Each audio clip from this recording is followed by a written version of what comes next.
لکه ګزاره عالم ښځه ښه ده عالمه ښه ده یو سړي کړې وه هغه ته وایي ګورې تا خو زه کوم خو شریعت مطابق ژوند به تېرو وی ټیک ده بلکل او که ته عالم یې زه عالم یم شریعت مطابق ژوند به تېرو وی بلکل خو وی شریعت کې ستا ټیک ده وعده ده وی شریعت کې ستا د مور او پلار خدمت په ما نشته شریعت کې به ماله ځان له کور راکې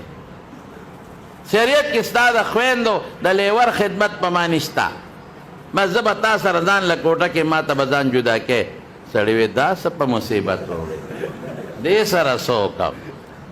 عالم محترم سره څه وکړم زما د پلار خدمت به څوک کوي د مور به څوک کوي ماشومانو خویندو به څوک کوي وی نه تا ما سره واده وکړه شریعت مطابق ژوند به تېر کوو بس سړي هوښیار وی بلکل ټیک ته تاله به ځان له کور کړم زما د مور زما د خویندو زما د ماشومانو پلار خدمت په تا نشته مې کوه خو ګورې زه به هم د شریعت مطابق به ما ته ژوند تېروي یو نو شریعت کې ما له څلور ښځې جایز دي یو به بله کوم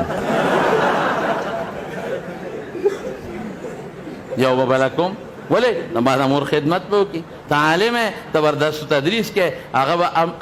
غیر عالمه وکړم مور او پلار خدمت به کوي یاره وي سره وخوړوي دا شرط به ختم کړو